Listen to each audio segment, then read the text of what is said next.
Tout lâcher pour partir à l'autre bout du monde, monter tes projets et vivre sur une île paradisiaque, c'est quelque chose dont tu rêves.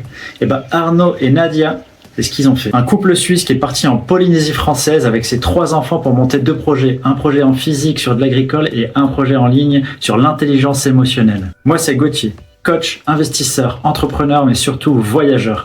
Et avec Paola, notre mission, c'est de pouvoir t'inspirer à designer et à créer la vie que tu veux vraiment. Alors si tu as des questions, n'hésite pas. Mets des commentaires, fais des likes, suis-nous ou pose-nous des questions en direct. Et pendant ce temps-là, on te laisse avec l'interview de Nadia et Arnaud qui vont nous raconter tout leur parcours sur le avant le voyage, leur préparation et comment ça s'est passé pendant. Moi, juste pour rappeler l'objectif de cette interview, entretien, conversation, on l'appelle comme on veut. L'idée, c'est de pouvoir, en fait, par rapport à notre projet, on voudrait mettre en avant les personnes qui ont fait un switch complet dans leur vie, qui sont vraiment passées d'un statut, on va dire, ordinaire dans la société à switcher complètement, à passer à autre chose. Idéalement, du coup, associer ça avec le voyage, avec partir ailleurs dans le monde. Du coup, pour le coup, vous correspondez totalement à ces critères. Et pourquoi on veut faire ça, nous? Parce que on veut montrer aux personnes qui sont décidées à changer de vie que oui, c'est possible, en fait, parce qu'il y en a pas plein qui juste restent des années comme ça dans ce cycle infernal de rester dans un truc qui leur correspond pas, en fait, parce qu'ils ont une vie de rêve, elle est dessinée, mais elle est pas, ils la mettent jamais en action. Et vous êtes la preuve que c'est possible de mettre en action. Et pour ça, il faut passer par plein d'étapes, que ça soit physique, émotionnel ou même mental, tu vois. Du coup, il faut passer par plein de trucs.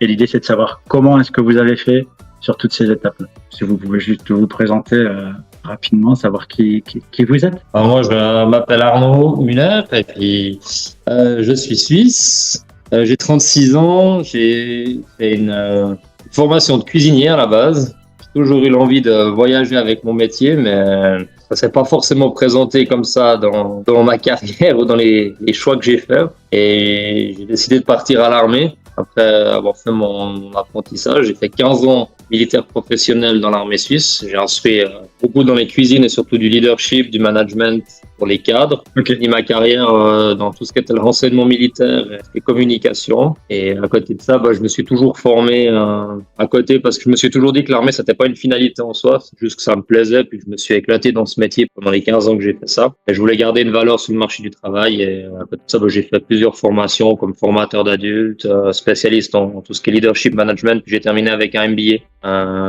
l'année dernière. Donc ça, c'est un petit peu le parcours et qui je suis. Je suis papa et de 3 ans. Avec la dame qui est à côté de toi, j'imagine. Bien sûr.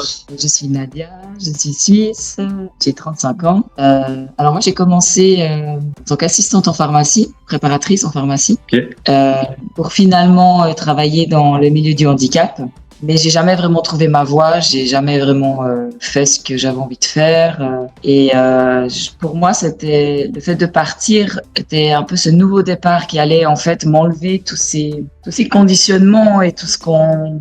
En fait, tu repars à zéro un peu. Voilà. Alors, je sais pas si je l'ai encore accompli, mais pour le moment, en tout cas, je crois que je suis bien ici. Mais voilà. Donc professionnellement, moi, j'ai jamais eu vraiment cette comme lui qui s'est toujours beaucoup épanoui dans ce qu'il faisait. Moi, j'ai pas forcément eu ça, mais je me suis plus épanouie dans mon rôle de maman. Donc voilà, on a 3 enfants qui ont 6, bientôt 8 et 9 ans et demi. Un gros bordel à la maison. C'est ça. Ça commence à se calmer. Ouais, c'est ça. Et oui, les premières années ont été assez chauds. Ouais. Et donc du coup, j'ai jamais aussi, étant donné que j'ai privilégié mon rôle de maman, j'ai toujours travaillé à temps partiel. Donc pour moi, la priorité c'était d'être là pour les enfants, et j'ai jamais trop mis ma carrière en priorité. Ça, c'était aussi ce que moi je voulais, et ce qu'on a toujours été d'accord en fait, c'est que je travaille plutôt à la maison, si on peut dire, et que je sois là pour les enfants et pour notre famille. Et voilà, j'ai mis un peu de côté carrière. Ensuite, au milieu de tout ça, j'ai fait un tour du monde. Donc, je suis passée du coup par l'Amérique du Sud. Et c'est vrai que depuis petite, j'ai jamais fait des grands voyages. On partait toujours en vacances avec mes parents, mais on restait en Espagne, au sud de la France, en Italie. On restait dans l'Europe, mais on partait chaque année en vacances. J'ai toujours aimé ça, partir en vacances, et je m'étais toujours dit que voilà, j'allais être guide touristique. J'ai toujours voulu voyager, mais je m'étais jamais imaginé forcément à l'extérieur, à l'étranger. Pour moi, c'était j'habite en Suisse, mais je vais faire un moment dans les pays, mais je reviens toujours en Suisse. J'avais pas eu cette idée. Je sais pas pourquoi en fait, parce que peut-être mes parents me l'ont jamais donné. on a cette éducation, je sais pas.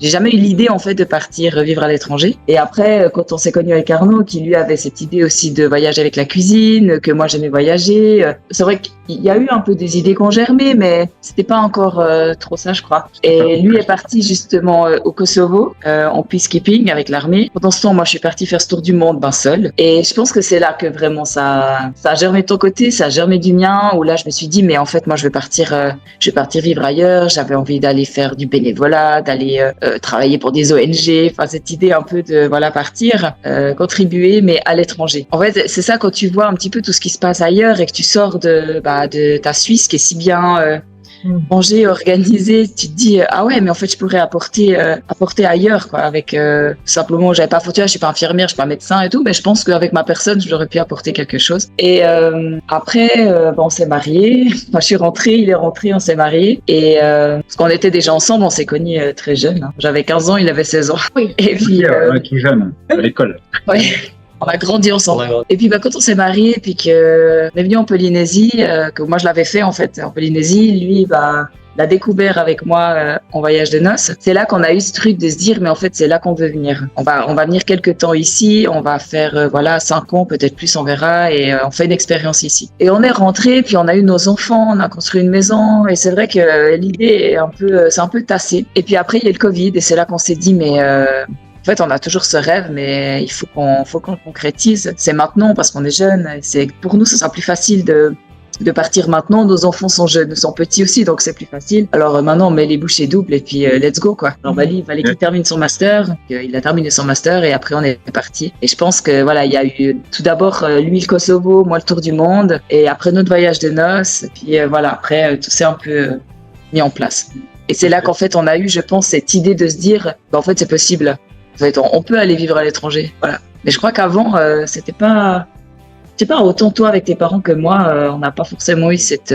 T'as fait du teasing là du coup. Je sais pas. T'as fait du teasing en disant où vous êtes. En Polynésie française à Raiatea.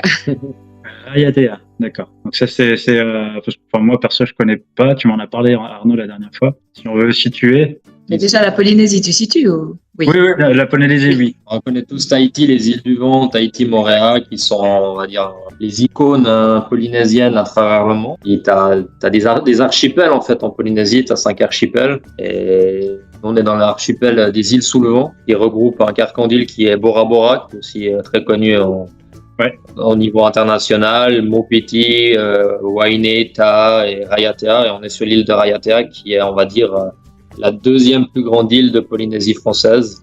5 minutes d'avion de Tahiti. Okay. C'est une servitude, c'est on va dire un des bras administratifs de Tahiti. En fait, il y a beaucoup d'administrations qui sont ici pour desservir cette partie qui est économiquement très active pour la Polynésie française. C'est vraiment un. Pété aussi, mais. Il y a surtout, c'est très touristique en fait. La plupart des pôles touristiques passent par Raiatea, qui est l'île sacrée dans la culture polynésienne. C'est depuis là que tout est parti, le polynésien. Et la plupart des tours passent par Bora Bora, qui est à 30 minutes de vol de Raiatea, à 1 heure de bateau. Enfin, ça passe par ici, quoi. Ok, génial. Bon, un petit paradis, quoi. Sur la carte postale, enfin, sur le papier, ouais. Après, quand tu vis tous les jours, il y a des challenges au quotidien. Et c'est toujours là. C'est aussi souvent ce qu'on vit ici, c'est que la Polynésie, elle a 2 vitesses. Il y a l'hyperluxe et tout ce que tu vois de l'étranger, et, on va dire le marketing national qui met en avant la carte postale polynésienne, les vainés, le sable blanc, les hôtels. Elle existe, ouais. Mais quand tu vis au quotidien, il y a une réalité qui est un peu différente, et tous les Polynésiens sont pas au bord de mer avec une plage de sable blanc et des cocotiers partout et les feuilles de palmier, quoi. Ouais. Ouais. Et oui, on a un super endroit pour vivre. On n'est pas tous les week-ends sur l'océan non plus, dans le lagon à plonger, parce que ouais, puis ça coûte cher en fait. La Polynésie a un coût de la vie qui est très très cher. Ça c'est aussi c'est comme habiter en Suisse en fait. Tu sais que la Suisse pour beaucoup c'est l'Eldorado où les gens vont aller prendre des grands salaires et tout se passe bien, mais une fois que tu y vis au quotidien, et puis nous on sait aussi en y habitant, on y a habité. il y a une réalité où souvent tu es obligé de travailler à deux pour pouvoir t'en sortir parce que les logements sont chers, les assurances sont chères, le coût de la vie est très cher. Donc ici, on se retrouve un peu dans une situation qui est assez similaire à la Suisse où il faut bosser pour pouvoir t'en sortir, quoi. C'est pas simplement les vacances au soleil, quoi. Et maintenant, si on parle de vos projets, et vous êtes parti avec une idée de projet, et on aimerait savoir qu'est-ce que vous êtes en train de faire là-bas dans l'île. Si ça vous parle, des micropousses, microgreens peut-être.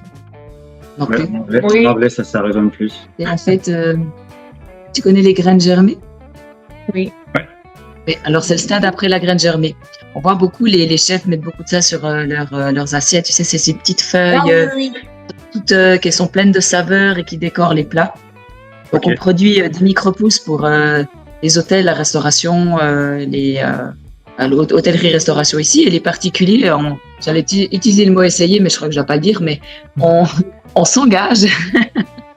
On s'engage à faire connaître ça aux particuliers. C'est vrai que ça a une valeur nutritive qui est très intéressante et nutritionnellement très intéressante en termes de vitamines, d'oligo-éléments, d'antioxydants.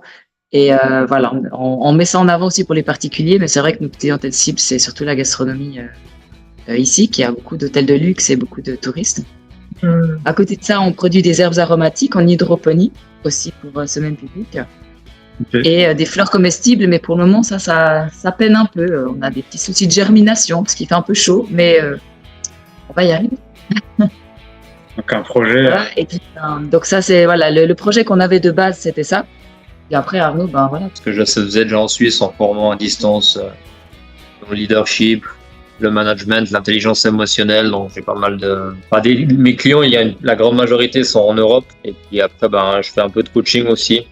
Avec les gens que j'accompagne, parce que dans tous ces aspects-là de cadre et de formation, on voit qu'il y a vraiment aussi un côté accompagnement pour faire évoluer, pour faire avancer les gens. Donc c'est vraiment ce qu'on a mis en place. Mais le projet de base, avant qu'il y ait tout ce côté formation, c'était quand on a commencé au tout début, c'était vraiment on s'est formé pour ça. Et puis on s'est formé pour faire de l'hydroponie, un peu cette notion d'urban farming que tu trouves assez aux États-Unis, au Canada, et qui arrive en Europe aussi, parce qu'il y a toute une, je ne sais pas si on va en parler après, mais il y a vraiment une stratégie de positionnement, il y a vraiment une analyse marché quand on est venu ici. C'est pas simplement on a une idée puis on va essayer de la mettre en place. En fait, il y a beaucoup de paramètres qu'on a réfléchi avant. Ça c'est Je veux dire, ça c'est moi. Moi, je suis très sécurisé. J'aime bien assurer le terrain avant de partir. Nadia, elle est plus freestyle, on y va. On verra bien. Ok. C'est un mix des trucs. Mais c'est un bon équilibre, parce que moi j'ai besoin un peu plus peut-être de cadre. Ça dépendra de la perception de l'un et de l'autre. Vous n'avez pas les besoins de sécurité au même niveau. Je sais pas si ça répond à ta question, tu le fais sur place. Ouais, si, complètement. Ouais. Et surtout, c'était l'idée à la base, quand vous étiez en Suisse, de faire ce projet-là, ou le projet a évolué aussi sur place? Non, alors le projet, il n'a pas évolué sur place. Non, en fait, en 2020, quand on a commencé à projeter de partir en Polynésie française, on a vraiment réfléchi qu'est-ce qu'on pouvait faire sur place. Parce qu'en sachant que je suis militaire, je peux pas travailler sur place parce que tu peux plus rentrer dans un métier comme ça, et revenir en cuisine, c'était une solution d'aller travailler en gastronomie. Au tout début, c'était un peu, on va dire, la porte d'entrée. On dit, je vais travailler en gastronomie, je vais postuler comme chef ou des choses comme ça. C'était plutôt pour le temps de mettre en place. Notre projet. Ouais. Et après, la politique du pays a changé en 2022 en pleine planification, en fin de compte, de cette sécurité-là, parce qu'ils ont voté des lois de pays qui privilégient l'emploi local. Et par exemple, pour un cuisinier, un chef de cuisine, c'est 10 ans de résidence. Chose qui était pas dans notre équation au début du projet. Nous, on s'était dit, on va pouvoir travailler, on va pouvoir être employé d'une certaine manière et monter petit à petit notre projet, et puis se dire, on verra bien si ça nous plaît puis si ça marche.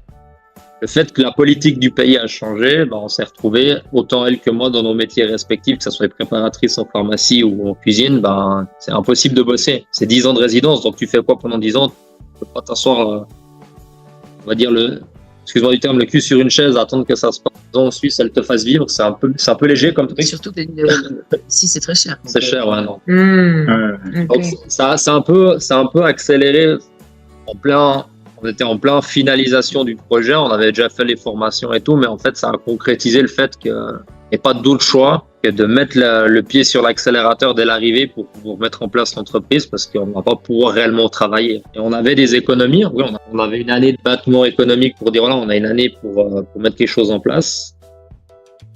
Et on savait qu'on n'avait pas plus qu'une année. Ça, c'est l'autre côté qu'il fallait aussi, ça doit aller vite d'une certaine manière. Donc là, Mais du le projet n'a pas évolué. Le projet de base a très très peu évolué. Ok. Donc là, vous avez mis en œuvre tout de suite au final, l'une des capacités premières d'une personne qui part à l'étranger, au final, c'est l'adaptabilité. On n'a pas eu vraiment le choix, en fait. S'adapter à ce qui se passait là. Pas du choix, mais en même temps, c'était pas. Moi, j'ai pas l'impression d'avoir dû travailler dur là-dessus, quoi. Parce que pour moi, il n'y a pas eu. C'était normal, c'était fluide. Ok. Comme le côté administratif. Au ouais. niveau, on va Logistique, dire, administratif. préparation, on savait où on allait. Là, il y a des choses que tu peux pas prévoir, en fait. Tu peux pas prévoir, même si tu sais, par exemple, que la France et la Suisse, c'est deux pays différents et que tu sais que la France est très administratif, donc tu vas te retrouver dans des méandres administratifs que tu n'es pas habitué en Suisse. Et tu arrives dans une île. Donc ça accentue l'effet de centralisation, on va dire, de gouvernance, par exemple, de la France qui est très centralisée sur les pouvoirs. Ici, ils font la même chose parce qu'ils reproduisent le système français, mais t'es sur un territoire éclaté grand comme l'Europe, ça marche pas la même chose et c'est beaucoup plus lent. Donc là, tu te retrouves vraiment confronté à d'autres challenges. Ouais, tu dois t'adapter. Enfin, tu dois prendre ton mal en patience. Mais moi, j'ai pas trouvé. Oui, alors, bien sûr. Ouais. Mais moi, pour moi, c'était pas. Non, c'est pas dur, mais enfin, pour moi, c'est plus dur, je pense, que pour toi. Parce que moi, je suis habitué à des choses qui roulent, en fait. Ouais, et puis que ça roule dans le... Moi, j'ai bossé à l'armée où tous les process, ils sont hyper carrés, c'est très, très structuré. Tu bosses avec des checklists. En fait, on dit souvent t'éteins le cerveau à l'armée, mais c'est pas que t'éteins le cerveau pour pas réfléchir, c'est qu'on a tellement facilité les process de travail que tu te concentres sur ta mission, en fait. Ils ont fait que le soldat, il a pas besoin de réfléchir à comment il doit faire son taf parce que le process, il est tellement optimisé à chaque truc, tu perds pas de temps. Ta tête, elle est concentrée sur ta tâche à faire. Parce qu'ici,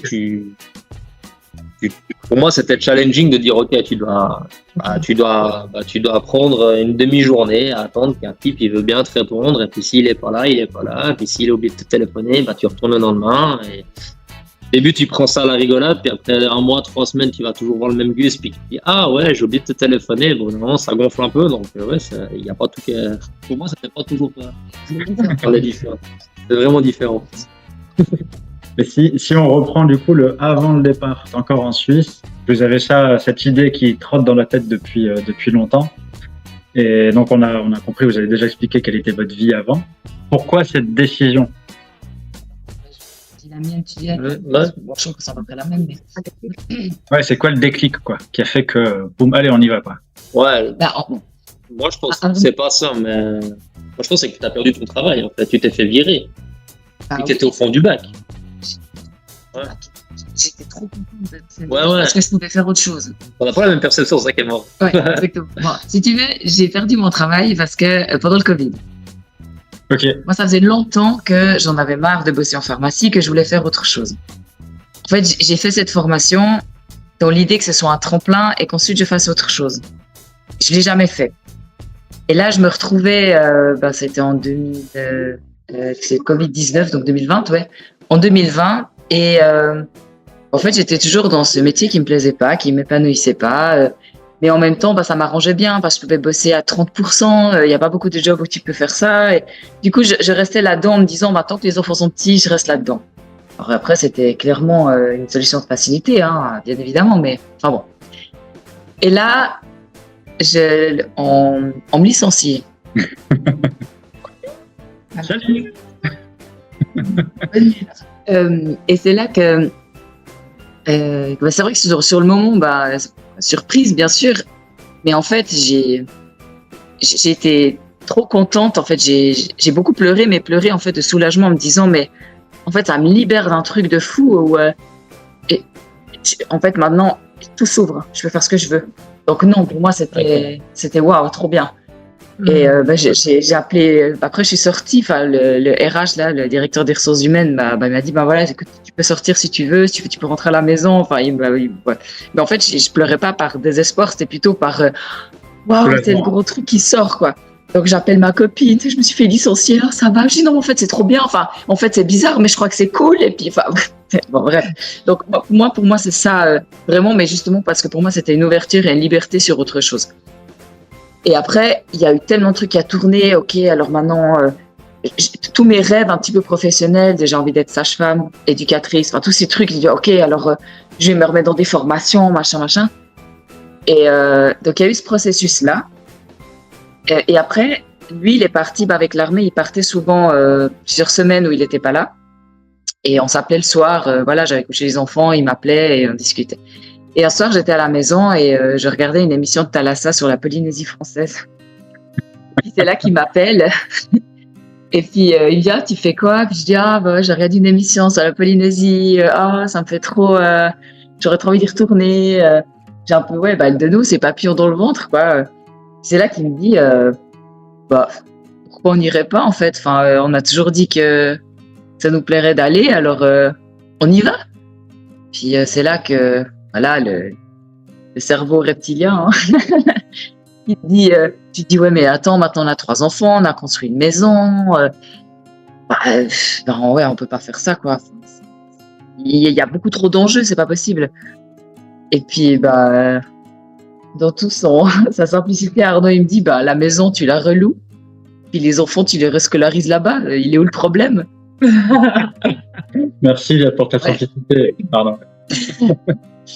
C'est vrai. Et puis après, on a attendu qu'ils soient rentrés quand même. Ouais, j'ai bouclé le téléphone, puis moi, je réfléchis, je suis rentré avec un mind map, en fait. J'ai fait un grand flip chart avec un mind map, s'expatrier, et puis je dis ok, c'est quoi les challenges? La maison, les assurances, l'école, le travail. En fait, j'avais déjà quasiment tout dessiné. J'arrive à la maison, j'ai posé ce truc sur la table. Je fais, il y a tout qu'à la chose. On a juste à faire. Puis là, ça a été un bordel sans nom parce que pas trop. Quand tu regardes le truc factuellement, il y a pas de frein en fait. Il y a que des peurs en fait. C'est toi qui te les mets tout seul. Oui. Donc on a fait ça. Ça a duré un bon mois et demi, 2 mois où le soir on réfléchissait à cette histoire et dit il faut qu'on en parle à quelqu'un. Il y a ce processus où tu dois extérioriser ce truc. Il faut parler. On ne peut pas parler à nos parents parce qu'on dit ils vont pas nous comprendre. Ils vont paniquer, ils vont perdre les petits-enfants, ça va être la merde. En fait, on vient de construire une maison, on a mis toute notre énergie là-dedans. Ils vont pas. Faut surtout imaginer par rapport à la maison, c'est que c'est ton père qui a fait l'affaire, donc il n'aurait pas compris. C'est imaginaire. Tout un mind map, là, il aurait mis des tampons avec des grosses croix rouges sur chaque frein. Ouais, mais en disant, surtout, on ne comprenait pas, mais en fait, je vous ai tellement aidé pour construire cette maison. Pourquoi tu fais ça, quoi? Enfin, On s'est imaginé ça, en fait. Oui, on s'imagine, bien sûr. Puis mes parents, moi, j'ai toujours, comme j'expliquais, peu travaillé, mais tous les jours où je travaillais, donc mon faible pourcentage, c'est mes parents qui s'occupaient de nos enfants. Du coup, autant nos enfants avaient une relation très proche avec eux, et autant mes parents avaient une relation très proche, autant avec nous qu'avec nos enfants. Et moi, je me voyais en disant, mais en fait, je leur enlève leurs petits-enfants, j'enlève les grands-parents petits-enfants, et je leur enlève leurs filles, en fait, moi-même. Et en fait, je me disais, mais pour mes parents, ça va être la catastrophe, je peux pas leur faire ça. Puis c'est pas comme si on partait à Barcelone, quoi, on part à 16 000 kilomètres. Tout près. Réunion, à Guadeloupe, on va aux Philippines, on a cherché plein de trucs pour diminuer le problème. Trouver une alternative, mais en fait. Pour eux, on s'est dit, à la fin, c'est ça pour qui? Pour eux ou pour nous? Est-ce qu'on va rentrer plus souvent ou moins souvent? Le beau-frère qui est à Zurich, qui est en Suisse, il le voit 3 fois par année. Ouais, t'exagères. Ouais, c'est exagéré, mais pour dire, en gros, il le voit pas beaucoup plus souvent et puis il habite dans le même pays, tiens. Après, on dit, allez, oublie ça. On a parlé à un couple de nos meilleurs amis. Ils sont partis voyager 2 ans à travers le monde, donc ils ont cet esprit ouvert. Donc on s'est dit avec eux, ils vont nous comprendre et puis on va pouvoir débattre avec quelqu'un d'objectif. Voilà. Ça nous rassurait, je pense. On a été voir. Oui, clairement. Et puis eux, ils ont fait « Oh, c'est trop bien, faut y aller !» on a un allié avec nous, tu vois. C'est bon, on a un allié, ça nous Il est rejoint. resté dans la confidence. Après, j'avais ma tante qui est plus vieille que mon papa, en fait, qui a toujours rêvé d'aller à Tahiti. Et je m'entends super bien avec. Je dis, bon, bah, je vais lui parler à ma tante.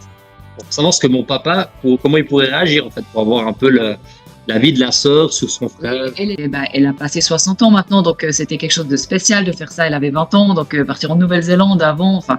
Donc elle avait aussi ces trucs un peu de voyage, d'aventure, tu vois. Donc on a été chercher un deuxième ami qui a dit, ton papa, il veut que ton bien, et puis il va comprendre, elle nous a aussi rassurés. Puis après, ben, on a laissé passer Noël. On ne voulait pas fracasser Noël et les fêtes de famille en disant que ça allait tourner tout autour de nous. On évite ce truc-là. Puis après, ben, on a été dire à nos parents. Et puis, en fait, on a eu que des bonnes surprises. C'est que d'abord, mes parents, ils ont été super cool. Ils ont dit, oh, bah, de toute façon, on n'est personne pour vous empêcher de vivre vos rêves. Et puis, on a eu leur soutien. Donc, ça a été un immense soulagement de notre côté d'avoir le soutien de mes parents, on était voir les siens, c'était la même réaction. Absolument pas, mais j'avais quand même espoir que cette petite idée t'est passée, tu l'aies oubliée. Tu vois, je le savais du coup. Donc non, on l'a pas oublié, désolé maman, on va partir. Proche qu'il soit acquis à notre cause. Je sais pas si on peut parler d'approbation, mais d'une certaine manière qui nous comprenait et qui nous jugeait pas, peut-être. Ouais. Après, vous leur avez peut-être ramené la chose d'une certaine manière. Alors, c'est clair que nous, on était hyper positifs, en imaginant c'est un challenge, c'est trop cool. Enfin, c'est clair que quand tu amènes des trucs comme ça, bah, quand tu vois pourquoi tu le fais, bah, finalement, je vois pas pourquoi il serait contre. Enfin, c'est vrai. Mais... Je sais pas si on répond à ta question. C'est ça s'est passé et tout, mais en gros, c'est complètement. Là, vous êtes rentré dans plein de détails. On peut effacer notre liste de questions. Oui. Finalement, vous étiez en train de parler des grands blocages. Finalement, là, c'était la famille et c'est toujours les autres. Et c'est ça que t'a dit ton papa et ne peut pas t'empêcher de vivre vos rêves. C'est souvent ça que... Ma mère, elle m'a dit aussi, on fait des enfants, c'est pas pour les garder auprès de nous. Donc oui, d'une certaine manière, bien sûr que ça va être dur pour moi, mais pareil quoi. Vas-y, si tu veux le faire, vas-y. Je vais pas t'empêcher de le faire quoi. Voilà. C'est vrai que c'est beau et ça a fait un alors que c'est con parce que t'as passé 30 ans, tu te dis mais t'as pas besoin d'approbation de tes parents quoi. En fait oui quand même. Ouais. Et par la suite, c'était quoi les plans d'action? Ok, vous avez parlé avec vos parents, les amis, et alors? Il y a Arnaud le Cartésien qui est rentré en action massive, on va dire ça comme ça, parce que moi, c'est un peu ma force, c'est que j'adore planifier plein de trucs. J'ai fait beaucoup d'événementiels, de trucs comme ça. Donc, moi, j'ai fait planifier. Tu aimes planifier, mais tu as besoin. Ouais, ça me sécurise, en fait, de savoir où je vais. Donc, j'ai fait un grand mind map. J'ai fait 2 ans de planif. On avait tous les mois dedans. Et puis, on a dit, ben voilà, une année, on va faire de la recherche. On avait fait 6 mois de recherche, on va dire, pour s'informer de la police. J'ai dit, je vais chercher tout ce qu'il faut pour partir, c'est-à-dire tout ce qu'il faut faire en Suisse. Assurance, scolarisation, comment on va faire avec nos emplois, les délais de résiliation, enfin, tout l'administratif suisse. Puis après, on a fait beaucoup de recherches. J'ai fait beaucoup de recherches sur la politique du pays, sur les orientations, on va dire, économiques. Qu'est-ce qu'ils voulaient faire, qu'est-ce qu'ils envisageaient pour le pays. On a vraiment mis une année en place pour faire de la recherche. L'idée de conforter aussi notre projet. Et après, on savait qu'en septembre 2022, c'était le start, on va dire, de mettre en place tout ce qu'on avait recherché comme information. C'est-à-dire qu'on devait commencer à envoyer des lettres, on devait commencer nos visas. Et en fait, tout le processus de recherche d'une année a structuré l'année de départ en sachant, OK, on a des milestones à avancer. En septembre, on commande les billets d'avion. En octobre, on fait ci. En décembre, on doit faire ça. En mars, il y a une reconnaissance qui se fait sur la Polynésie. Donc, j'ai pris un avion, je suis venu là, on a cherché une maison, on a regardé pour les écoles. On est rentré, on a envoyé notre compte. En fait, tout était... Ah oui. Était comme Arnaud fait. C'était un truc militaire, carré, avec des process. En fait, j'ai fait des checklists, en fait. il y avait pour moi, c'était très, très serein. Et puis, toute la famille, tous les gens autour, ils ont dit, eh ben, en fait, on sait où vous allez parce que c'est hyper carré, en fait. C'était, je prends un billet d'avion et on verra bien. où le vent me mène. Ça me fait penser à un couple. Pareil. Mais du coup, c'est vrai que d'une certaine manière, moi, ma mère, elle me disait, elle n'a pas dit à moi, mais elle disait à Arnaud, ben, ça me rassure quand même, hein, parce que Nadia, comme ça, avec les enfants, moi, j'aurais quand même un peu peur. Au moins, avec toi, je me sens rassurée parce que tout est tellement bien organisé. Donc, voilà. Ça me rassurait moi, puis on est tous différents, mais on a tous ces aspects, un peu, comme le dit Max, donc dans la formation, tu as des hiboux, tu as des gens qui ont besoin de planifier, tu as des gens qui sont très légers par rapport à ça. Et dans notre famille, on a les deux aspects. Ma maman, elle est assez chill, mon papa, il a besoin de cette structure, sa maman, elle est aussi assez structurée, son père, il s'en fiche. Et d'un côté, ça a rassuré... Ça a rassuré les structurés, quoi. Les instructurés, ils s'en fichent. Les instructurés, ils sont en pomme, ils se disent « t'es heureux, c'est bon ». Et les autres, ils ont juste besoin de la structure. Et puis, on a su s'écouter sans juger l'autre, et puis ça a avancé comme ça, mais c'était hyper fluide en fait, parce que même qu'on a eu peut-être des petits retards ou des challenges avec nos visas par exemple, ou des trucs qu'on s'est un peu battu pour avoir ça, il y avait beaucoup de réserves. Moi j'ai planifié de la réserve pour plein de trucs, je me suis dit on sait pas, il faut ci, il faut ça, et puis à la fin il y avait... Ouais, il restait pas grand chose, mais on a pu tout avoir. Et puis, mais ça, c'était pas lié à nous, c'était lié à eux parce que les informations qu'ils nous donnaient étaient fausses. Ce qui est intéressant, du coup, dans cette planification, en fait, c'est que ça t'a permis, du coup, de mettre tout ça sur un planning, on va dire, et de pas te poser des questions par anticipation qui servent à rien, 6 mois à l'avance, on va dire. Enfin, je vois un peu comme ça. J'étais un peu vidé l'esprit du coup. Ouais, et puis je pense que surtout, je prends un peu ça comme un investissement. Moi, je travaille aussi un peu avec des investissements financiers comme ça. Si tu as la part émotionnelle qui est dedans, des fois, tu fais des mauvais choix parce que tu as les boules ou tu veux revenir en arrière, parce qu'il ne faut pas sous-estimer le fait que je pense qu'à 3 mois ou 4 mois en arrière, avant qu'on parte, il y a beaucoup de questionnements en fait. Il y a beaucoup de doutes qui se mettent en place. Est-ce que tu veux vraiment le faire? Tu as des peurs qui sont... Je pense que les doutes, ils étaient tout le temps. Et le fait qu'on ait la ligne qui soit tracée et puis qu'on savait où on allait, en fait, tu te raccroches à cette ligne de vie en disant ok, maintenant on avance, on fait ça parce que c'est clair. Et puis, il ne peut pas nous arriver grand-chose, c'est nos peurs qui nous parlent. Et je pense qu'en investissement, c'est un peu la même chose. Il y a un moment où tu rentres, tu as un cash-in, puis tu as un cash-out. Si tu sais que tu as pris ton bénéfice, tu peux toujours espérer plus. À un moment donné où tu te dis il faut que je sorte maintenant parce que si je sors pas maintenant, ça sera jamais le bon moment. Tu peux perdre un moment, mais il faut savoir sortir au bon moment. Et là, nous, ça nous a aidé à garder la ligne pour pas mal de choses. Et encore aujourd'hui, je veux dire, dans notre entreprise, on a fait le business plan puis le business model avec des projections. C'est un peu cassé les pieds là-dessus, surtout moi. Je sais pas faire ça. Chaque fois qu'on a un doute, si nos chiffres ils sont bons, si les KPIs ils sont justes ou si ça fonctionne, on va rechercher nos projections, on regarde, on dit ok, on avait projeté de vendre tant par mois sur l'année, aujourd'hui on est au-dessus de nos chiffres. C'est juste, il faut continuer, tu travailles, tu fais les choses parce qu'en fin de compte, c'est pas simple émotionnellement de se dire tu dois sortir du cash en fait, tu dois investir, tu es en croissance, tu as beaucoup de choses et si je pense que si ça t'as cette part émotionnelle, tu as des freins qui vont venir, je pense qu'on avait besoin de cette ligne-là. Ok. On est ici en fait, parce que même ici on a des doutes et des questionnements. C'est qu'on les a jamais en même temps. Ça veut dire que quand c'est moi qui suis un peu dans des doutes, un peu dans le down, si on veut, et ben c'est lui qui est. Mais non, en fait, lui là, il est super motivé et puis il te motive et il te remonte. Et puis en fait, après tu te dis, oh, pourquoi je m'étais mis dans cet état? En fait, c'est vrai, c'est ok, tout va bien. Quoi. Et après, c'est lui qui est dans le down, puis c'est moi qui le remonte. Et en fait, on n'est jamais ensemble en même temps. Et ça, c'est génial parce que autant dans les 2 ans de processus pour notre expatriation que depuis une année maintenant qu'on est là, on a eu à plusieurs reprises où, des fois, on est même descendu assez bas quand même. Mais jamais en même temps. Et toujours l'autre, il est au taquet pour pouvoir remonter l'autre. Et après, c'est le contraire. On n'est jamais en bas ensemble.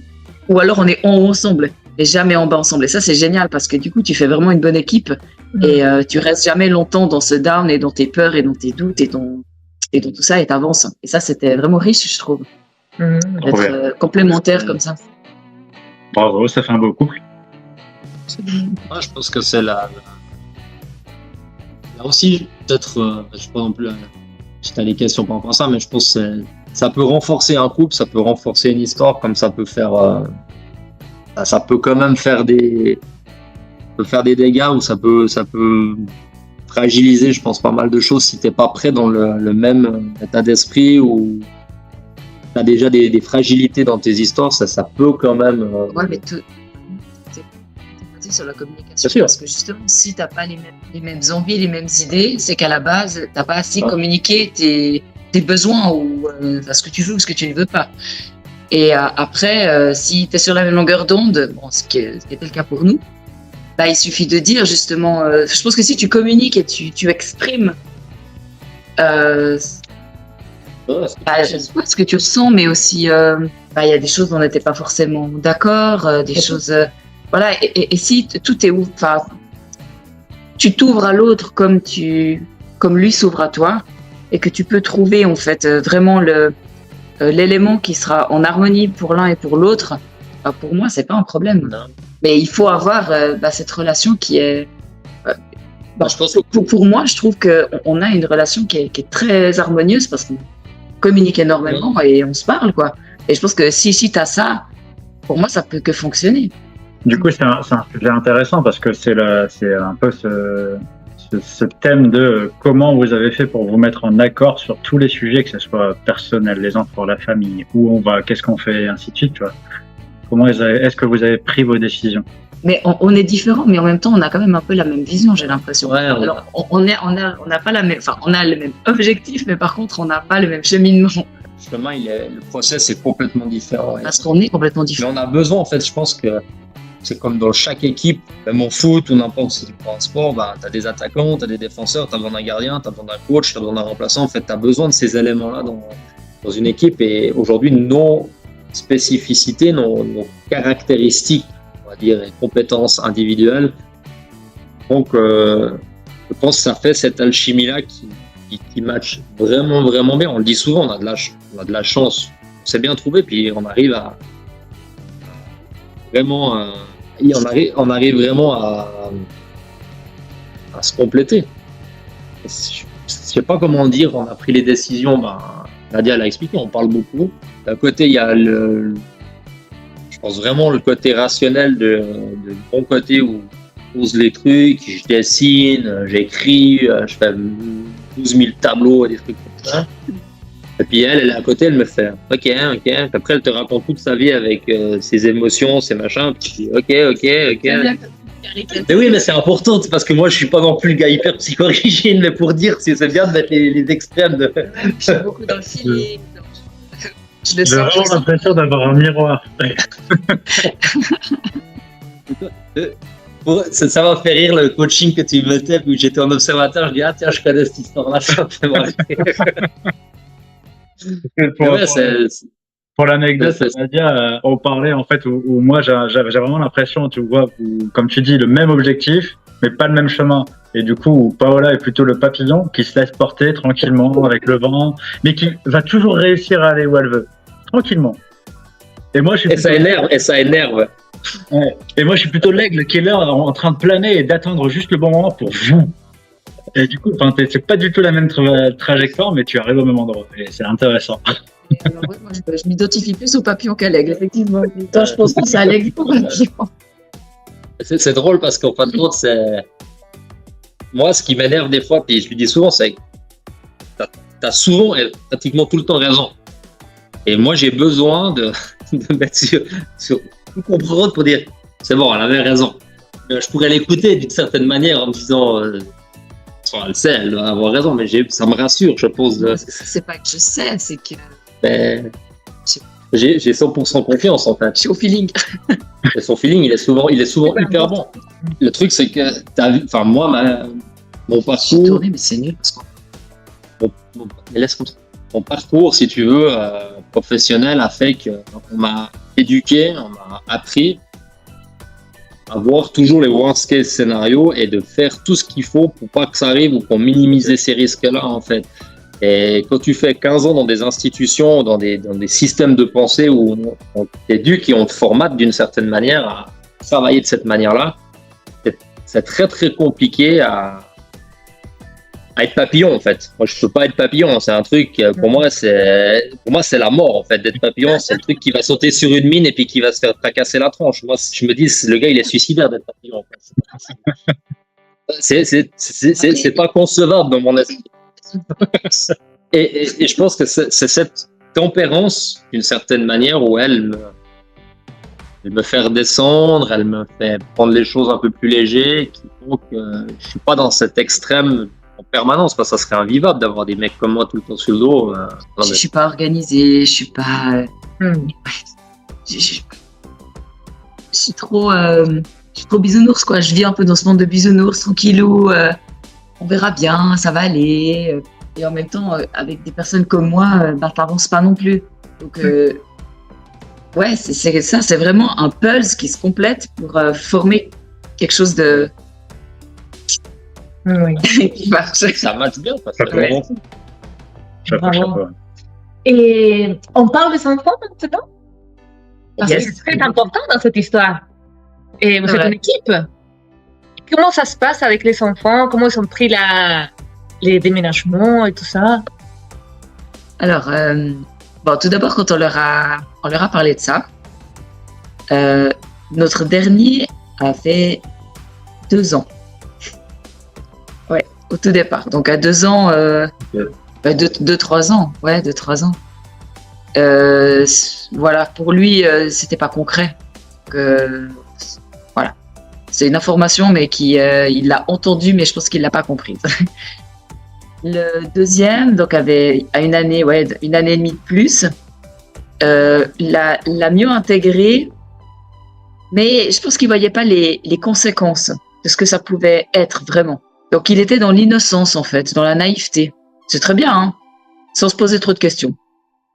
Et par contre, la plus grande avait déjà 6-7 ans, donc elle avait déjà un cercle social, tu vois, elle avait ses copines, elle comprenait en fait que si on partait, qu'il n'y avait pas de retour prévu, hein, ça veut pas dire qu'on reviendra jamais, pas de retour prévu, qu'elle allait devoir quitter ses habitudes, donc son école, son quartier. On a un quartier très vivant avec tous les enfants jouent dehors ensemble en quartier, donc pour elle c'était très important ça. Et elle a quitté son quartier, elle allait quitter sa maison. Enfin, en fait, elle avait conscience de tout ce qu'elle allait ne plus avoir, alors que les garçons ne l'avaient pas trop. Donc c'est vrai qu'au départ, elle a pas trop compris pourquoi on faisait ça, parce qu'elle disait pourquoi vous faites ça, parce que ici on est bien. Enfin, en gros ça veut dire mais en fait on a tout ici, pourquoi on part quoi. Je crois qu'on a expliqué aussi qu'on a parlé à nos amis, etc. Mais nos enfants ont été quasiment depuis le début dans les discussions. En fait, on les a intégrés. Depuis que les parents suivent. Ouais, comme des parties prenantes, en fin de compte, à toute cette équation et de ce voyage. On les a pas, on va dire, pas mis à part en disant c'est des enfants, ils comprennent pas ce qui se passe. On les a vraiment. On voulait pas que, par exemple, si on parle de partir ou de cette expatriation, qu'on doive se cacher ou que ça soit une discussion d'adultes, tu vois, de se dire c'est les grands et c'est les petits, parce qu'en fin de compte, ils sont autant impactés que nous. Donc, ça nous tenait vraiment à cœur de les prendre au même niveau que nous. Et on a aussi dit, et ça on l'a fait ici en arrivant, on leur a promis une chose, on leur avait promis que après une année, on leur demanderait s'ils veulent rentrer ou pas, et si la majorité, on est 5, si la majorité veut rentrer, on rentrera. Après, on a joué un peu au poker, on a fait du bluff dans le sens, c'était un peu pour enlever des freins. Tout le monde dit, ouais, mais vous allez décider si vous mettez votre boîte en place. Mais oui, mais en fait, on va leur poser la question. De ravi et ce qu'ils pensent en fait, comment ils se sentent. Et puis ça, on l'a fait. Alors, je pense que ça a créé une confiance d'une certaine manière dans. Et aujourd'hui, Donc, ensuite, attends, donc, juste donc, du coup, notre fille, voilà, elle n'avait pas compris, et elle était beaucoup dans un peu la rébellion en fait. Elle s'énervait beaucoup quand on parlait de ça, elle se fâchait, elle pleurait, c'était assez difficile. On l'a toujours laissé exprimer ça. On l'a jamais dit, ah mais c'est bon, de toute façon, ouais. parle pas de ça, t'as pas besoin de te fâcher, pleure pas. Enfin, on a vraiment toujours disant, mais on comprend, t'as le droit de ne pas comprendre, t'as le droit d'être fâché, t'as le droit de, voilà. On a toujours accueilli ça.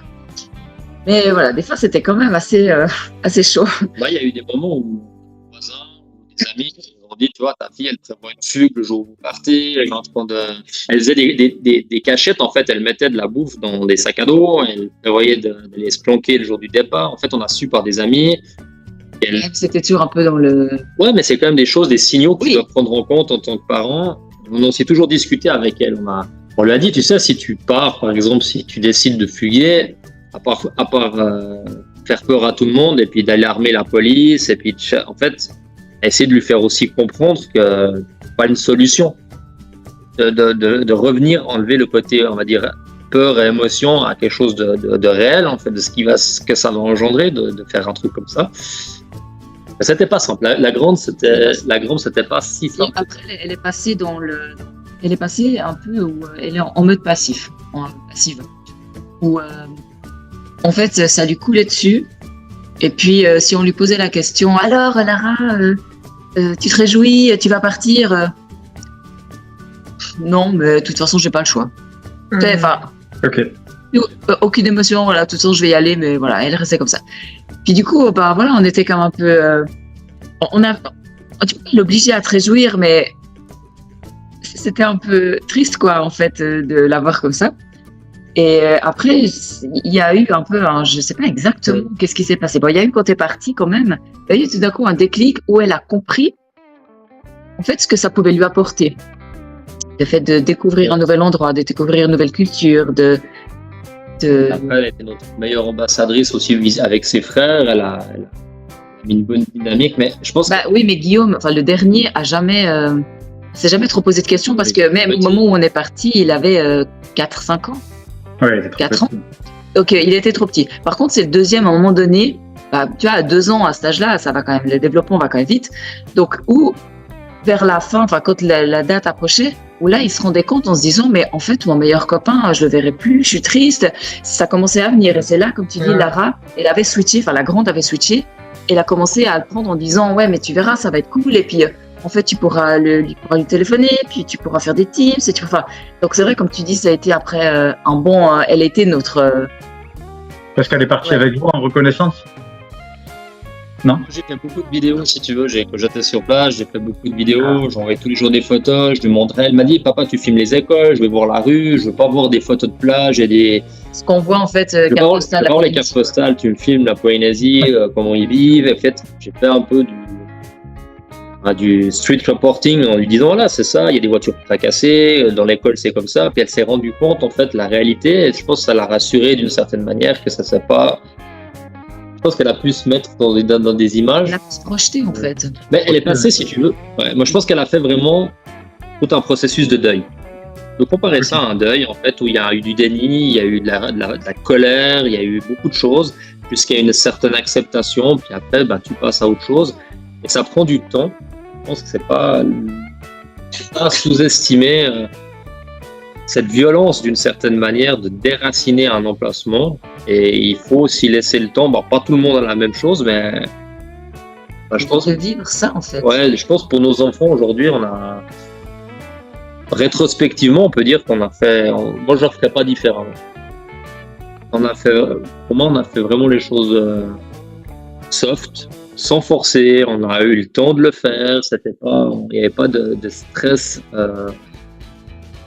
T'as 3 mois pour partir et t'arraches tout le monde d'un emplacement, un peu comme une mutation obligatoire. C'est un choix, c'est réellement un choix délibéré de partir. C'est vraiment, pour nous, c'était vraiment un truc famille, tu vois, un choix familial.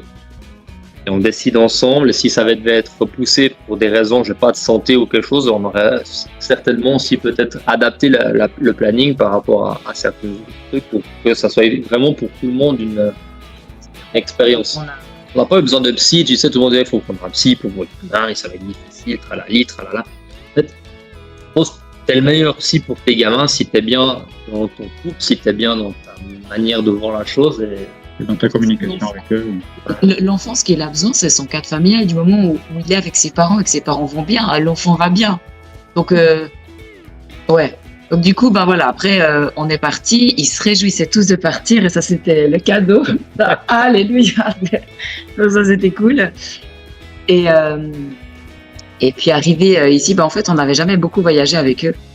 Donc ils étaient émerveillés par tout en fait et c'était tellement génial de voir, ils avaient des étoiles plein les yeux sur tout ce qu'ils voyaient.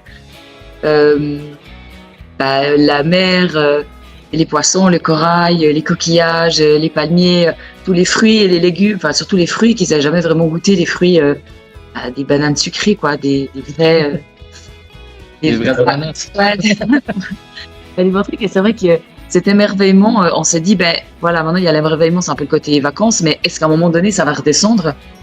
Et même pas en fait. J'aurais bien. C'est ça. Et plusieurs fois, que ce soit l'entourage, ou même nous, on leur a posé la question, ou les gens d'ici, mais t'as envie de rentrer? En fait, non, ils veulent pas rentrer. Et Ils veulent même aller ailleurs, en fait. Ils sont plus tentés de dire on fait un autre pays, on fait autre chose. Ouais. Lara, elle l'a dit, enfin la grande, elle a dit d'ailleurs.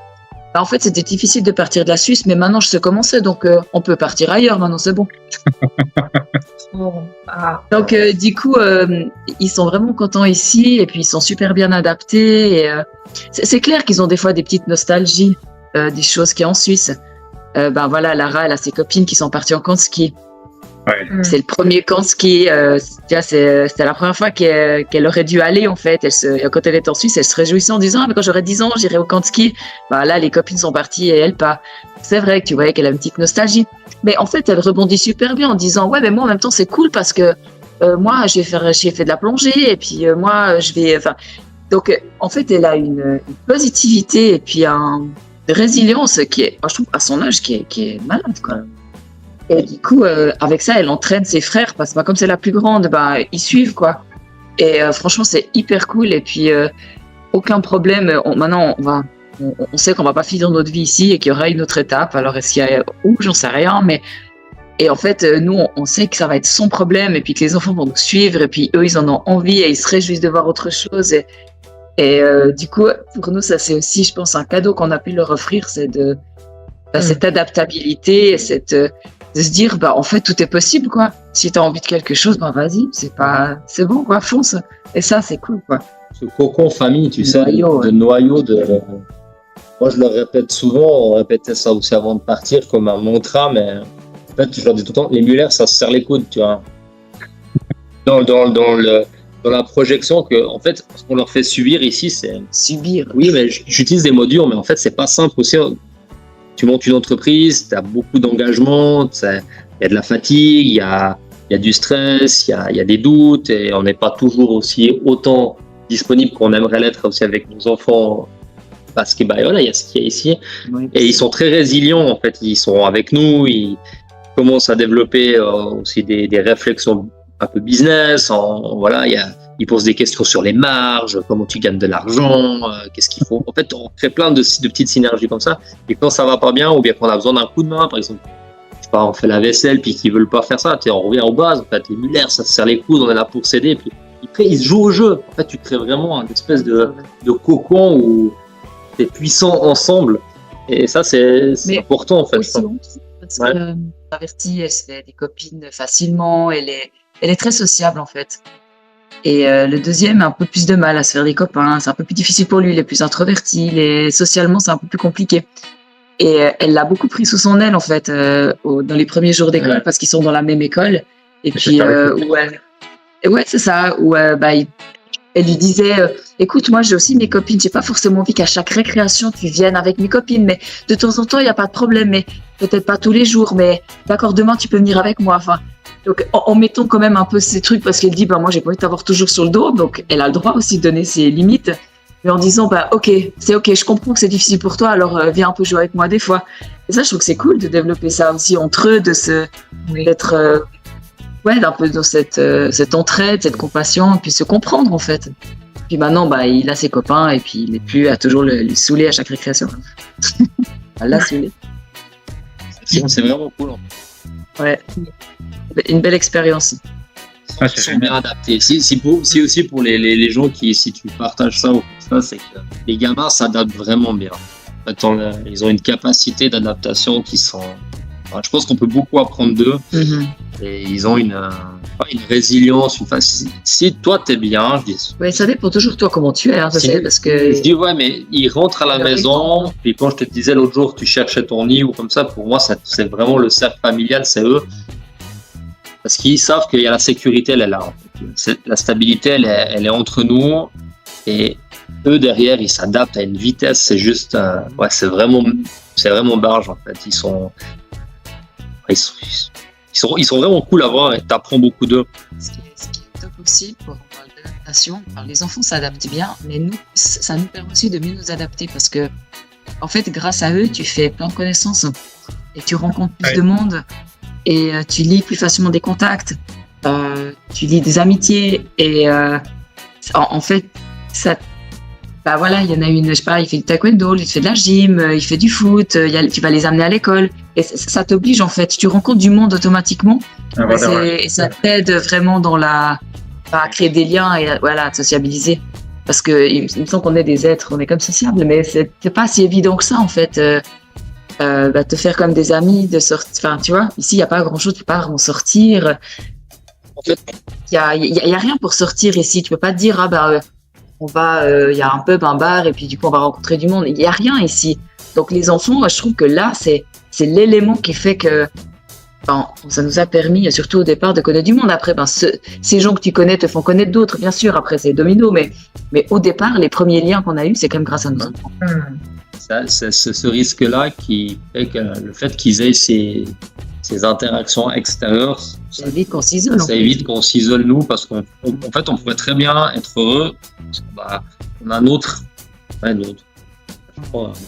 cercle à nous, notre ikigai, il est bien ici. En fait, on est super bien entre nous. On n'a pas besoin forcément des autres pour s'épanouir à fond. Mais les autres sont importants. Mais on n'a pas de manque. Pas un truc qui nous manque réellement. C'est vrai, c'est comme un petit peu de soi. Oui, c'est bien. Les week-ends, C'est plaisir. Oui, mais c'est vrai que c'est pas. Ouais, s'il y avait pas, ça irait aussi. Ouais. Ça, je pense que aussi là, c'est peut-être lié à la famille en fait, parce que quand on était avec les deux, on avait besoin de sortir et puis de voir du monde, et puis avec les enfants, déjà en Suisse, on était plus chez nous, on sortait moins, on faisait beaucoup de trucs avec les gamins. Le truc, c'est qu'on a eu trois enfants rapprochés, donc on a 3 en bas âge, ça limite quand même cette activité. Tu sais, il n'y a plus beaucoup de monde qui t'invite à la maison quand tu as 3 topettes qui fracassent tout. C'est pas vrai. Ça, en soi, c'est un peu une réalité, j'imagine. Hein, que c'est possible. Hein. On vous invite moins parce qu'il y a 3 enfants. Ils sont peut-être contents de nous voir partir, mais. Je sais pas. Ça va mieux, ils sont plus grands. Trop bien.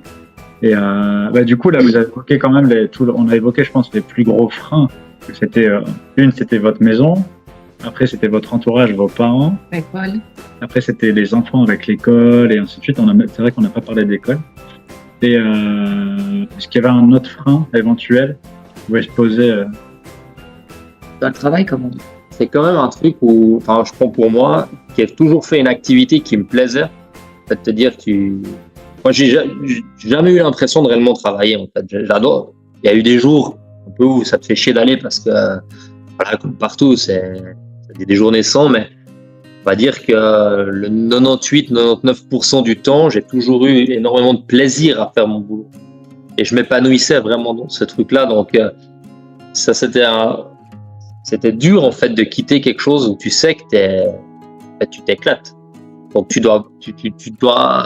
Il y a aussi une phase de deuil. Tu sais pas ce que tu auras après. Ouais, tu sais ce que tu perds, mais tu sais pas ce que tu. Je m'éclate tout autant maintenant, en fait. C'est pas un problème. Mais vu que tu sais pas, tu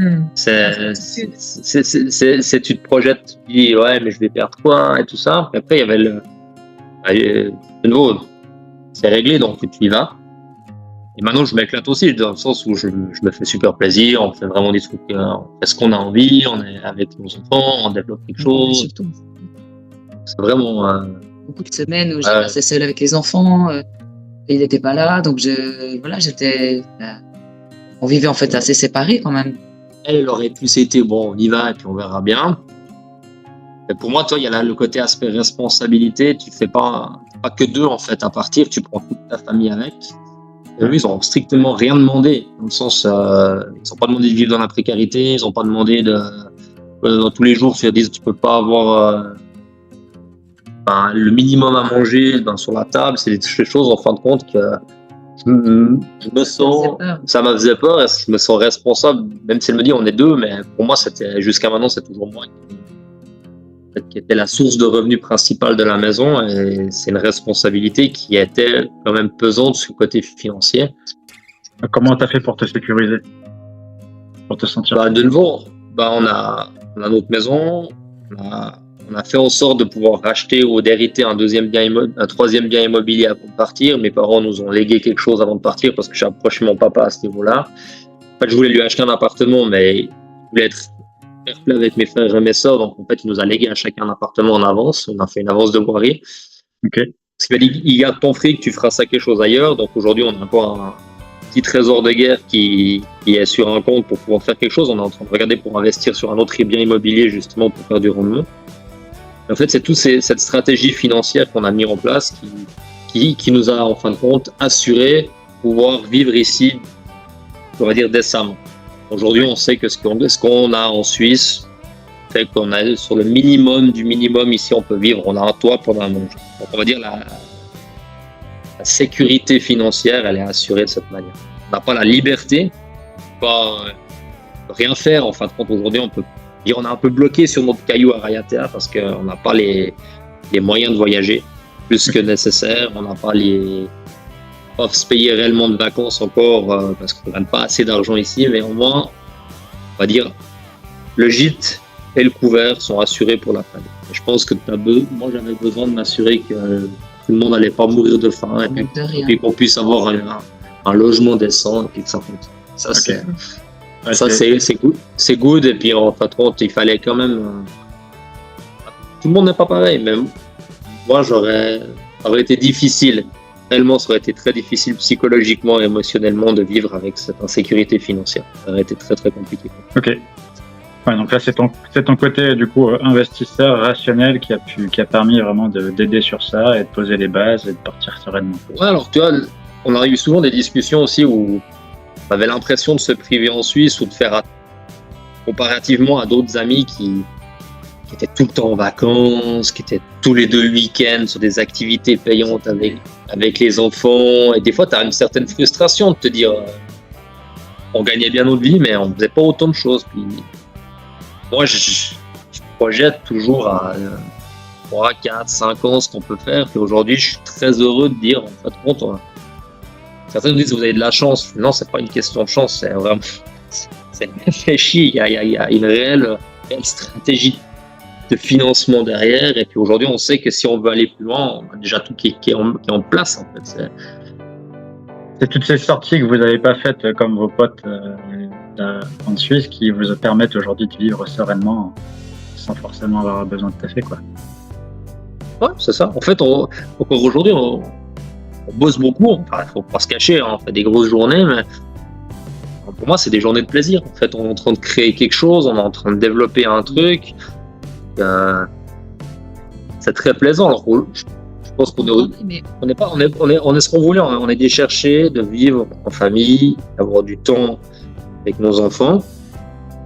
Puis, c'est toujours la relation. C'est quoi, en fait, d'avoir du temps avec tes enfants? Est-ce que c'est faire de temps en temps un week-end incroyable qui te coûte je sais pas combien, ou est-ce que c'est au quotidien de les voir rentrer de l'école, de faire le petit déjeuner avec eux, de partager plein d'événements de la vie. Ils vont soigner une poule, ils sont sur le chantier à côté en train de faire des roulades sur le tas de terre, mais tu les vois tout le temps, de vivre les chamailleries de la fratrie au quotidien. C'est quoi que tu veux. Et nous, on cherchait ça et aujourd'hui, on l'a. En plus de ça, on s'éclate dans ce qu'on fait, donc c'est hyper fun, quoi. C'est sûr. On sait que pour le moment, c'est comme ça parce qu'on est obligé on est en phase de développement. Mais à un moment donné, ça va venir. On va y arriver en fait. On va y arriver. Il faut juste du temps. Donc c'est aussi ça, c'est de se dire, c'est vrai que des fois les enfants disent mais moi lui il est parti sur cette île-là, il est parti aux États-Unis, lui il est parti en métropole. Oui, ok. Mais nous, déjà nous c'est x5, donc c'est assez cher quand on part nous. Mais j'ai dit, oui, d'accord, t'as raison. Mais sois patient, ça viendra. Et pour le moment, je crois que tu vis sur une île de Polynésie. Je crois que ta vie n'est pas si terrible, là. Ça va. Ça fait pas si longtemps que ça que vous êtes là. On n'a pas dit que ça fait combien de temps? Une année. Ça fait une année, donc. C'est ça aussi qui est hyper plaisant, c'est de te dire qu'aujourd'hui, la roadmap que tu t'étais fixée, en fait, les milestones, ils s'alignent réellement. Tu vois que tu crois. En fait, c'est réaliste. Hein. C'est pas une utopie en disant c'est un rêve banal ou comme ça. Et aussi pour revenir aux gens qui croient que c'est une vie de rêve ou comme ça. En fait, c'est réellement réalisable. C'est vraiment pas un master problème de faire un truc comme ça. Vous le vivez aussi en étant libre, un peu comme vous voulez.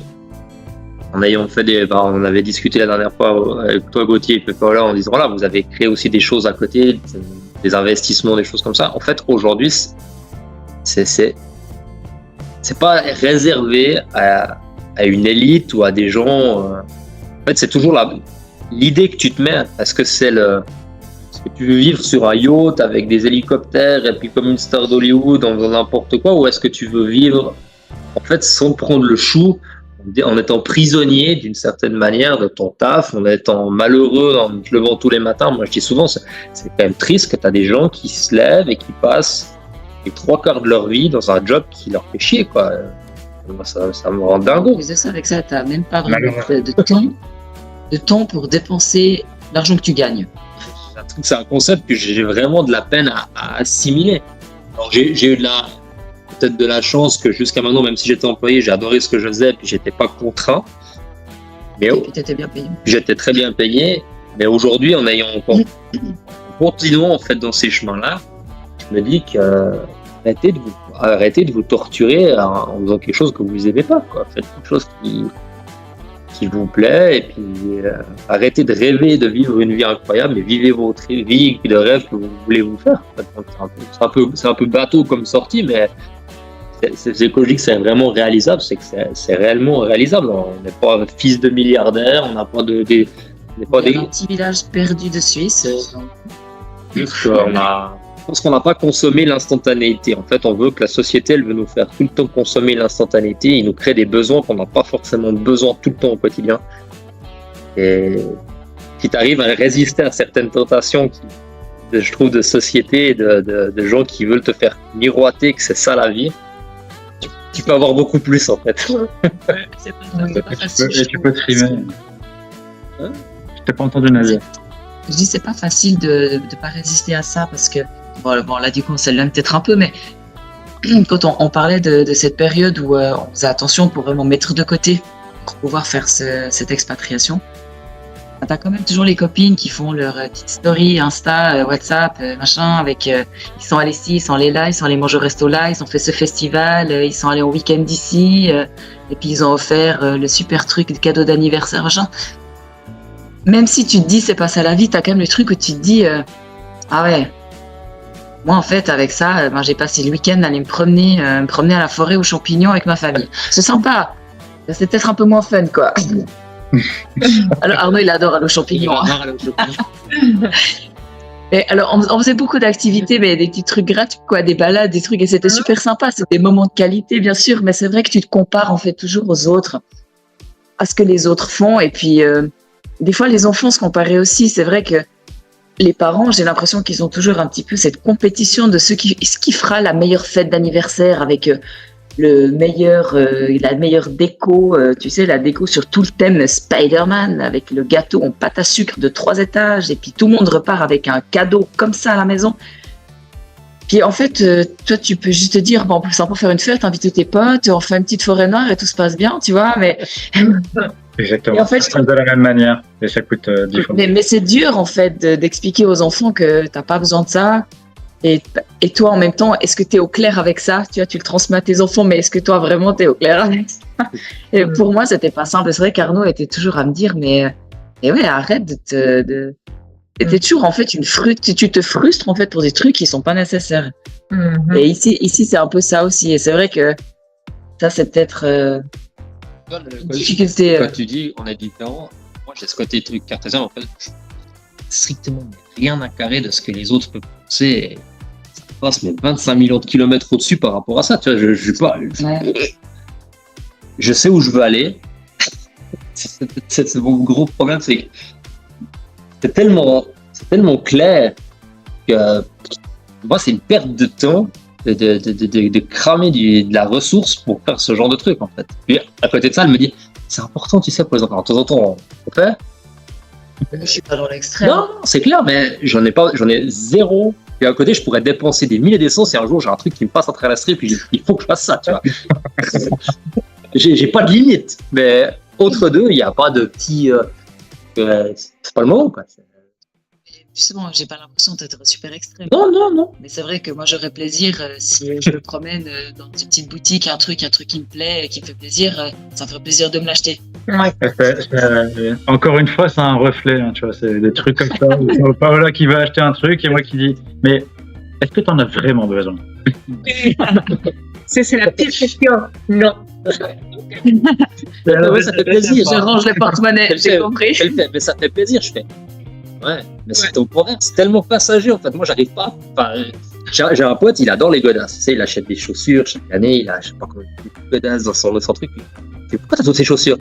Il fait, c'est cool. Je fais, moi j'ai une paire de baskets. Il fait, ouais, mais elle est déjà ta paire de baskets. Je fais, bah, tant qu'elle n'a pas de trou et que je peux aller marcher avec, je peux aller courir avec, je peux faire une sortie. En fait, j'en ai rien à foutre. Mais ça va pas avec tes jeans, ça va pas avec ta chemise. Je fais, que ça va pas avec ma chemise et mes jeans. Si ça te dérange, tu regardes pas mes pieds. Moi, je suis très bien. Je n'ai rien à se foutre, c'est ce genre de conneries. Je le fais. Faudrait quand même que tu changes tes baskets. Et maintenant, t'as les orteils qui sortent. Je vais changer mes baskets, je vais les garder pour pas le ménage. Je m'en squish. Je m'en fiche. Je m'en fiche vraiment comme l'encart. C'est un truc. Tu vois, pour te dire, le premier Teams qu'on a eu avec Max, j'étais à torse-poil. Tu vois, je suis venu, j'étais à torse-poil sur le truc. Et puis les types, le premier truc de suite. Pourquoi t'es à poil, toi? Ah ouais, merde, j'ai pas posé, je suis avec des types ici, ils sont peut-être à tricot, je suis comme. Les gens, ils vont pas percuter si je me pointe à poil au milieu de la nuit. Moi, je sortais de mon plumard, c'est 2h du matin, je suis au calbar, j'ai assuré une formation, j'en ai rien à foutre. Je suis aussi là, je peux me lever, je peux taper des bras, ça ne change rien. J'ai bien compris que certains, quand j'étais dans le premier exercice, que c'était un petit peu bizarre. Parce que... Tu peux garder le caleçon, mais tu mets un t-shirt. Je vais m'habiller, c'est bon, j'ai compris. Ouais, votre histoire est vraiment inspirante et j'aimerais vous poser une question. Quel conseil vous donnerez, je dis comme ça, vous nous donneriez et aux personnes aussi qui souhaitent changer de vie? De ne pas réfléchir et de ne pas penser à ce que pensent les autres. En fait, de réfléchir la famille, on enlève les amis, on enlève ce qu'on peut dire, on enlève le travail, on enlève tout. Toi, concrètement, tu veux quoi? Et à partir de ça, c'est un processus qui est peut-être pas évident pour tout le monde, mais de mettre de côté ce que les autres peuvent penser, tous les peurs que tu peux avoir pour aller en fait à ton objectif qui est ce que tu veux toi. Et ça, c'est pas forcément évident et peut-être que des personnes doivent se faire accompagner, peut-être. Mais c'est vrai, hein, je veux dire, par des coachs, par des j'en sais rien, ou peut-être par simplement un entourage. Mais pour moi, c'est ça le plus important. C'est d'arriver à isoler, en fait, imagine tout ce qui est autour de toi, et tu isoles vraiment dire, ok, mais toi, tu veux quoi? Et à partir de là, maintenant, je mets quoi en place? Qu'est-ce que je peux faire pour me détacher de tous ces freins qui se mettent autour de moi? Et comme ça, la petite boule au milieu qui n'ose pas se développer parce qu'elle a tellement de charge autour d'elle peut en fait grandir pour tout mettre de côté et waouh, exploser. Et maintenant, je fonce, j'y vais. Pour moi, ce serait ça. C'est beau. Très belle manière de le dire. Si je pourrais donner un conseil, c'est de croire en eux. Je pense que tu sais mieux que personne ce que tu as vraiment besoin. Et tu as parlé d'accompagnement. Et moi, je pense que les ressources, en fait, pas financières, pas matérielles, mais les ressources humaines, en fait, les gens qui sont autour de toi, il faut les sélectionner, en fait. Il faut sélectionner il faut être, je dirais d'une certaine manière, égoïste. c'est peut-être un mot dur, mais il faut sélectionner les gens qui sont tes vrais amis ou les vraies personnes qui peuvent t'aider à accomplir ce que tu as envie de faire pour toi, pour rejoindre ce que disait Nadia en train d'enlever ce bruit-là. Et le bruit, pour moi, il est surtout environnant pour tous ces voleurs de rêves et toutes ces personnes qui vont refléter leur peur en toi et qui vont faire que tu n'oseras pas le faire. En fait, il faut vraiment choisir. En fait, il faut sélectionner ces ressources-là, parce que moi, c'est ce qui m'a aidé. En fait, le conseil, c'est d'avoir le soutien de ma famille, le soutien de mes proches. Mais si tes proches, c'est pas les gens qui peuvent te soutenir, il faut pas aller vers eux, en fait. C'est dur, en fait, de se dire que c'est parce qu'en fin de compte, c'est eux qui vont te fracasser. Ils vont t'empêcher d'aller où tu as envie d'aller.